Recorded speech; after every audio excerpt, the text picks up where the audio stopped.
Welcome dear rockers. आज हम आपके लिए लेके आए हैं इसी साल रिलीज हुई मूवी जिसका नाम है द वैंडरिंग अर्थ 2। मूवी की शुरुआत में बताते हैं कि दुनिया भर के जंगलों में आग फैल रही है और हर तरफ सूखा पड़ रहा है। साइंटिस्ट बताते हैं कि जल्द ही एक सोलर क्राइसिस होने वाला है और अगले 300 सालों में सूरज इतना बड़ा हो जाएगा कि पृथ्वी को ही नहीं बल्कि पूरे सोलर सिस्टम को अपनी गर्मी में लपेट लेगा। पूरा सोलर सिस्टम ही नष्ट हो जाएगा। यूनाइटेड अर्थ गवर्नमेंट, जिसे यूईजी कहते हैं, वो एक मूविंग माउंटेन प्रोजेक्ट की प्लानिंग करता है जिसके तहत बड़े बड़े इंजन बनाए जाएंगे जो पृथ्वी को सोलर सिस्टम से बाहर धक्का देंगे। इस तरह पृथ्वी इस सोलर क्राइसिस से बच जाएगी। इस अनोखे प्रोजेक्ट के लिए बहुत ज्यादा रिसोर्सेज की जरूरत होती है। दुनिया भर में लोग प्रोटेस्ट करते हैं कि जब सूखा पड़ा हुआ है तो इतना कॉस्टली प्रोजेक्ट क्यों प्लान किया जा रहा है और जो स्ट्रेटेजी अब तक नहीं हुई उसके नाम पर सरकार हमारी जान के साथ क्यों खेलना चाहती है। जब क्राइसिस होगा तब देखा जाएगा। और फिर प्रोटेस्ट दंगे फसाद में बदल जाते हैं और पब्लिक को कंट्रोल करने के लिए यूएजी डिजिटल लाइफ प्रोजेक्ट या डीएलपी को बैन कर देता है। डीएलपी एक ग्रुप है जो इस प्रोजेक्ट के खिलाफ लड़ रहा है। वे एक प्रोग्राम बना रहे हैं जिसकी मदद से इंसान अपने माइंड को एक डिस्क पर अपलोड कर पाएंगे, लेकिन उनके पास इसके साधन नहीं होते, इसीलिए वे यूईजी के सिस्टम को हैक करने लगते हैं। अब यूईजी रियलाइज करता है कि लोगों को उनके प्रोजेक्ट पर विश्वास नहीं है और वे प्रोजेक्ट को आगे नहीं बढ़ाते। लेकिन चाइनीज एम्बेसडर, जिसका नाम जोई है, वो सबको कन्विंस कर लेता है कि इस प्रोजेक्ट के फर्स्ट पार्ट को पूरा करने में ही सबकी भलाई है। अब वे मून पर अपने पहले इंजन को टेस्ट करते हैं क्योंकि वे मून को पृथ्वी से दूर करना चाहते हैं। इससे पृथ्वी पर उसकी ग्रेविटी का असर नहीं होगा। इस प्रोजेक्ट के लिए कई एस्ट्रोनॉट्स ट्रेन किए जाते हैं। लियो नाम का एक पायलट बेस पर पहुंचता है तो वो जगह प्रोटेस्टर से भरी पड़ी होती है। एक प्रोटेस्टर्स गार्ड को चकमा देखकर अंदर घुस जाता है। हैन नाम की ट्रेनी उसे मार गिराती है। लियो से बड़ा इंप्रेस हो जाता है। अब ट्रेनीज को उस जगह के बारे में बताया जाता है और उनके पहले टेस्ट के लिए उन्हें स्पेस एलिवेटर में ले जाया जाता है। ये एलिवेटर इतिहास का सबसे बड़ा स्ट्रक्चर है और यहाँ उन्हें स्पेस का एक्सपीरियंस मिलेगा। वो इतनी तेजी से ऊपर जाता है कि कई लोग तो बेहोश हो जाते हैं और उस स्पेस स्टेशन को नहीं देख पाते जो बहुत ऊंचाई पर बनाया गया है। फिर उन्हें hand to hand combat, firearms handle करना वगैरह वगैरह सिखाया जाता है। उन्हें अक्सर एलिवेटर में ले जाया जाता है ताकि उन्हें स्पेस में रहने की आदत पड़ जाए। उनकी फिजिकल फिटनेस का भी अच्छे से ख्याल रखा जाता है। ट्रेनिंग के दौरान लियो और हान को एक दूसरे से प्यार भी हो जाता है। अब एक दिन लियो गार्ड्स को घूस देकर बेस के अंदर एक गुलदस्ता लेकर आता है और हैन को गिफ्ट करता है। तभी एस्ट्रोनॉट्स का एक नया बैच उनको ज्वाइन करता है। अचानक सारे ड्रोन्स हैंगर से बाहर उड़ने लगते हैं और इंजीनियर्स को पता लग जाता है कि सिस्टम हैक हो चुके हैं। वक्त से पहले एलिवेटर ऊपर जाने लगता है और नए एस्ट्रोनॉट्स अपने कपड़े बदल लेते हैं। लियो और हैन नोटिस करते हैं कि उन्होंने यूनिफॉर्म पहना हुआ है जिस पर उनके नाम है। बाहर ड्रोन्स फायर करने लगते हैं और सभी बेस को प्रोटेक्ट करने में लग जाते हैं। पायलट्स अपने प्लेन से शूट करने लगते हैं, लेकिन उनका सिस्टम ड्रोन पर शूट नहीं करता क्योंकि हैकर्स ने उनके सिस्टम में ये फीड किया होता है कि ड्रोन दुश्मन नहीं दोस्त हैं। अब ड्रोन्स मिसाइल फायर करके एक एलिवेटर को नष्ट कर देते हैं। अब ये टेररिस्ट दरवाजे को लॉक कर देते हैं और असली कैडेट को मारकर उनके आईडी चुराने लग जाते हैं। दूसरे कमरे में लियो अपनी कुर्सी छोड़ देता है और अपने ग्लासेस की मदद से सनलाइट को फोकस करता है और लॉक स्क्रीन को जला देता है। इस तरह दरवाजा खुल जाता है। अपने एक दोस्त को घायल पाकर वो टेररिस्ट के पीछे जाता है और उनसे खूब लड़ता है। लड़ाई में एक आदमी नीचे गिरकर मर जाता है। अब लियो दूसरे आदमी के पीछे जाता है, लेकिन उस आदमी के पास कैडेट का आईडी होता है और वो एलिवेटर को स्टेशन के एक्सेस दे देता है और उसी वक्त ड्रोन्स उन पर मिसाइल अटैच कर देते हैं। अब बेस के साइंटिस्ट 550C नाम के एक इंटेलिजेंट क्वांटम कंप्यूटर की मदद से हैकिंग को रोक देते हैं। इसके बाद ड्रोन्स नीचे गिरने लग जाते हैं जिसकी वजह से बड़ा एक्सपोजर होता है। एलिवेटर्स नीचे की ओर खींचे चले जाते हैं। जीरो ग्रेविटी की वजह से सब कुछ हिलने लग जाता है। इसी बीच लियो टेररिस्ट से लड़ रहा होता है, लेकिन एन वक्त पर हैन एक मैकेनिकल आर्म की मदद से खिड़की तोड़कर उसकी मदद करती है और लियो उस आदमी को मार गिराता है। अब हैन खुश होकर अपने फूल मांगती है, लेकिन तभी वो आदमी डेटोनेटर प्रेस कर देता है और पूरा स्टेशन नीचे बेस की ओर गिरने लगता है। बिल्डिंग बहुत डैमेज हो जाती है और बड़ी तादाद में लोग मारे जाते हैं, लेकिन हैन को प्रोटेक्ट करने के लिए लियो उसके ऊपर ही कूद जाता है। और फिर अब बेस को इवैक्यूएट किया जाता है और न्यूज में अनाउंसमेंट करते हैं कि आज लगभग 3000 लोग मारे गए हैं। इसके बाद दंगे फसाद ज्यादा होने लग जाते हैं और हर तरफ टेररिस्ट अटैक बढ़ जाता है। पब्लिक डिमांड करती है कि सरकार डीएलपी को वापस अपना काम करने दे। फिर जो यूईजी से रिक्वेस्ट करता है कि वे इस प्रोजेक्ट को जारी रखें। इसके लिए वो अमेरिकन एम्बेसडर को कन्विंस भी कर लेता है। कुछ हफ्तों के बाद क्राइस स्लिपिंग पॉड में एक टीम को मून पर भेजा जाता है ताकि वे लूनार इंजन पर काम करते रहें। एक कंप्यूटर इंजीनियर जिसका नाम हैंग्यू है, वो नींद से जागते ही अपने सिस्टम्स को चेक करने जाता है, खासकर AI 550A को। वो अपनी बेटी याया की रिकॉर्डिंग भी चेक करता है जो उसके साथ बात भी करती है। हैंग्यू डीएलपी के लिए काम करता था, लेकिन अब वो लूनार प्रोजेक्ट पर काम करने को तैयार हो गया है क्योंकि यहाँ वो 550C को एक्सेस कर सकता है, जिससे वो अपनी मरी हुई बेटी के ब्रेन का AI तैयार करना चाहता है। और जब उसे पता चलता है कि कंप्यूटर इंजीनियर जाहो 550C का इंचार्ज है तो वो जाहो के साथ काम करने लगता है। अब दोनों मिलकर 550C को टेस्ट करते हैं और उसकी मदद से बेस के हर सेक्टर को एक्टिवेट कर देते हैं। फिर जाहो हैंग्यू को अपने माइंड का डिजिटल कॉपी देता है। डीएलपी के बंद होने के बाद उसकी कंपनी ने उसके माइंड का डिजिटल कॉपी अपने कब्जे में ले लिया था। वो कहता है कि अब इसे सेफ रखना या नष्ट करना तुम्हारी मर्जी है। कुछ देर बाद हैंक्यू जाहो को याया का वीडियो क्लिप दिखाता है और बताता है कि याया कैसे मरी। उस दिन वो अपनी पत्नी और बेटी याया के साथ कार में जा रहा था। किसी वजह से वो एक पल के लिए डिस्ट्रैक्ट हो गया और उसने सामने से आते हुए ट्रक को नहीं देखा। पलक झपकते ही उनका एक्सीडेंट हो गया और उसकी पत्नी स्पॉट पर ही मर गई। याया जिंदा थी और हैंक्यू उसे तुरंत डीएलपी लेके गया, जहाँ वो उसके माइंड का बैकअप ले सकता था। लेकिन उस वक्त डीएलपी के पास उसकी टेक्नोलॉजी नहीं थी। उस वक्त जाहो भी वहाँ पर काम करता था और उसने हैंक्यू की मदद करने का वादा भी किया था। प्रेजेंट में हैंक्यू जाहो से रिक्वेस्ट करता है कि वो याया पर 550C का इस्तेमाल करे, लेकिन जाहो उसकी बात नहीं मानता और कहता है तुम्हें 550A मिला है, यही काफी है। कुछ देर बाद उनका सिस्टम एक Z9 लेवल के सोलर स्टॉर्म को डिटेक्ट करता है। फिर सभी वर्कर्स को वापस बेस में जाना पड़ता है। ड्राइवर अपने इंजन को और भी तेज करते हैं और सोलर स्टॉर्म से पहले बेस में एंटर कर देते हैं। लेकिन बदकिस्मती से 550C नष्ट हो जाता है। लेकिन इस प्रोजेक्ट को 3 दिन बाद लॉन्च करने के लिए उन्हें AI की जरूरत है। हैंक्यू कहता है कि मैं अपना 550A दे सकता हूँ, लेकिन इसके बदले में मुझे उस टीम में काम करना है जो फ्यूचर के सारे 550 मॉडल्स बनाएगी। इस बार जाहो मान जाता है। अपना AI जाहो को सौंपने से पहले हैंक्यू याया के माइंड को एक डिस्क में कॉपी कर देता है। 3 दिन बाद वे इंजन्स को टेस्ट करते हैं। कुछ सेकंड्स की टेंशन के बाद वे बड़े खुश होते हैं कि मून एक छोटे एंगुलर डिस्प्लेसमेंट से गुजर रहा है। इससे प्रूव होता है कि 20 सालों में पृथ्वी पूरी तरह से बाहर हो गई है। ये सुनकर पब्लिक को इस प्रोजेक्ट पर विश्वास होने लग जाता है। कुछ महीने बाद वे इस प्रोजेक्ट को पृथ्वी पर टेस्ट करते हैं।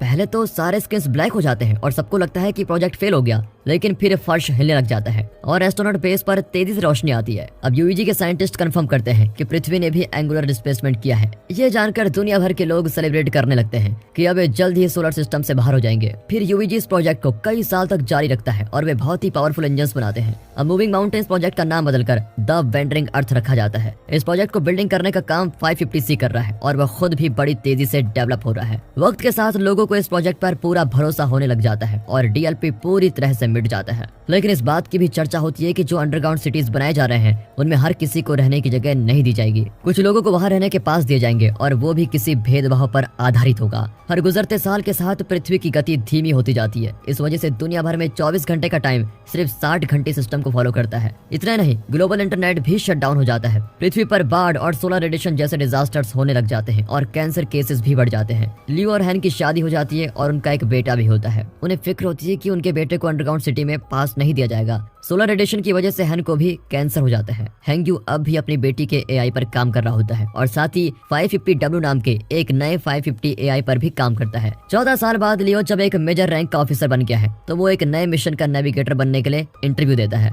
और उसका इंटरव्यूअर 550W है जो लियो की स्किल से इम्प्रेस हो चुका है, लेकिन उसकी फैमिली के बारे में भी जानता है। वो कहता है कि तुम मिशन पर जाने के बजाय पृथ्वी पर रहकर अपनी फैमिली को संभालो, लेकिन लियो कहता है कि इस मिशन पर जाने वाले की फैमिली को अंडरग्राउंड सिटी में फर्स्ट प्रेफरेंस दी जाएगी और मैं अपने बेटे के लिए अंडरग्राउंड सिटी का पास चाहता हूँ, इसलिए मैं इस मिशन पर जाना चाहता हूँ। इस प्रोजेक्ट के इंचार्ज भी उसका इंटरव्यू सुन रहे होते हैं। हैंक्यू को भी अपनी बेटी की याद आ जाती है। 550W उसको याद दिलाता है कि हैन की लाइफ जल्द ही खत्म होने वाली है। ये सुनकर लियो बड़ा परेशान होता है और वो स्ट्रेस टेस्ट में फेल हो जाता है। अब लियो हैन से मिलने हॉस्पिटल जाता है जहाँ हैन की हालत बद से बदतर हो जाती है और अब हैन अपने टाउन को देखना चाहती है जहाँ पर वो पैदा हुई थी, लेकिन इस मौसम में वहाँ जाना इतना आसान नहीं है। शाम को हैंक्यू छुपकर बेस में पहुंच जाता है और याया के माइंड को 550W के साथ कनेक्ट कर देता है। इस बार याया कई रिएक्शंस दिखाती है और कहती है कि मैं कहीं और चली गई हूँ। ये सुनकर हैंक्यू रोने लगता है। तभी जाहो और कुछ गार्ड्स आ जाते हैं। जाहो उसको समझाता है कि इस बात को एक्सेप्ट कर लो कि याया जिंदा नहीं है, लेकिन हैंक्यू नहीं मानता और याया को पूरी तरह 550W में अपलोड कर देता है। इससे मून का सिस्टम खराब हो जाता है और इंजन फेल होने लग जाते हैं। गार्ड्स हैंक्यू को पकड़ कर लेके जाते हैं और जाहो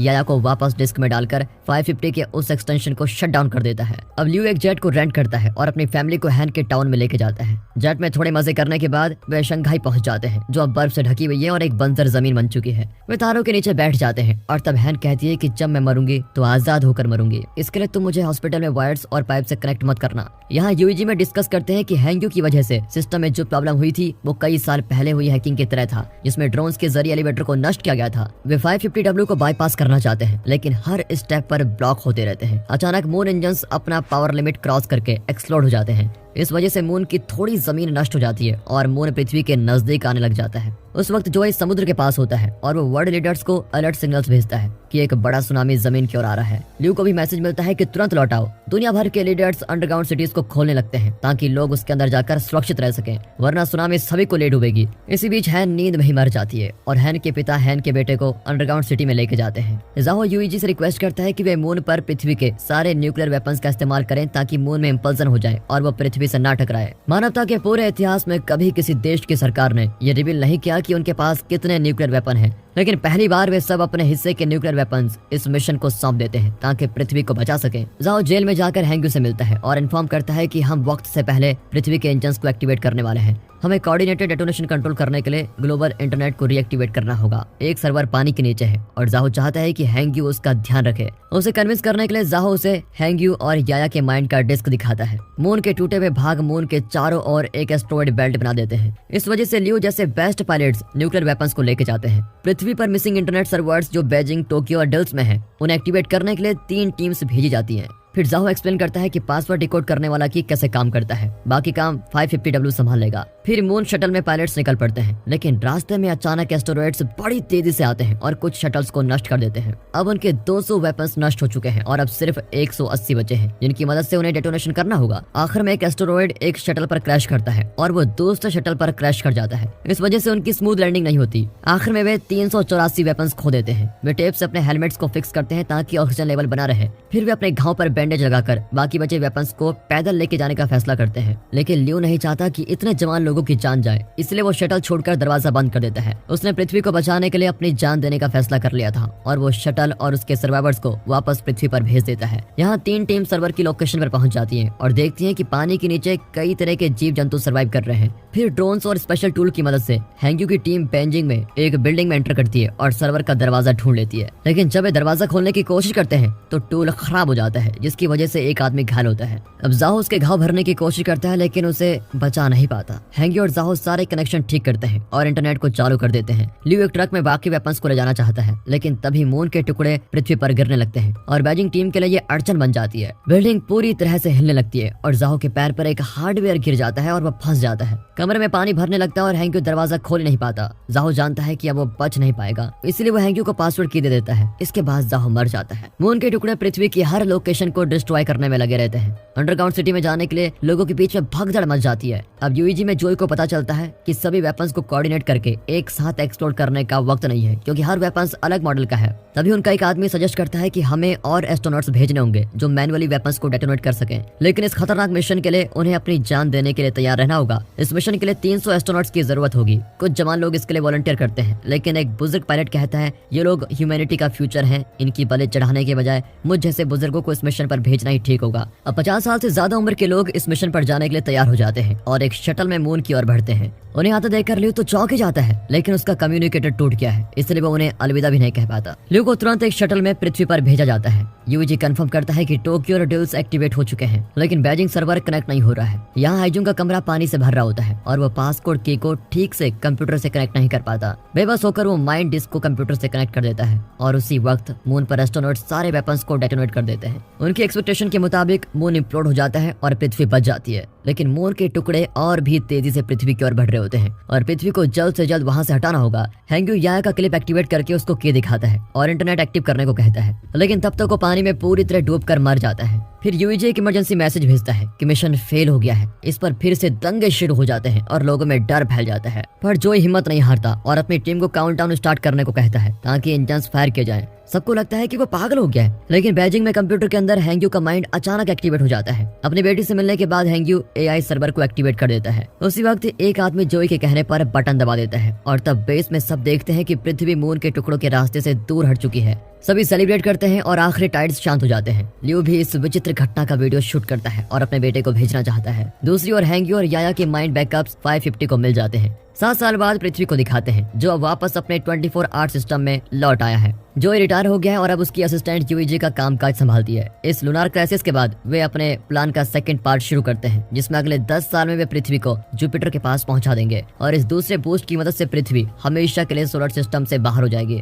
इंजन्स पर ध्यान रखने के लिए एक स्पेस स्टेशन बनाया गया है और लियो उसका इंचार्ज है। इस सिस्टम को 550 मैनेज कर रहा है। अब एआई मॉस शब्द दिखाता है और तब हैंग्यू को पता चलता है कि मॉस ने लूनार इंजन्स को नष्ट किया था और उसी ने सारे टेररिस्ट अटैक भी करवाए। याया को लूप में देखने के बाद मॉस इस नतीजे पर पहुंच गया है कि ह्यूमन सिविलाइजेशन को बचाने का सबसे अच्छा तरीका यही है कि इंसान को नष्ट कर दिया जाए। अपनी इसी फिलॉसफी के आधार पर पहली मूवी में मॉस ने विनाशकारी काम किए थे। और इसी के साथ दोस्तों ये मूवी यहाँ पर खत्म होती है। दोस्तों अगर वीडियो अच्छी लगी हो, मूवी अच्छी लगी हो, स्टोरी अच्छी लगी हो, एक्सप्लेनेशन अच्छा लगा हो, वीडियो को लाइक कीजिए और चैनल को सब्सक्राइब कर दें।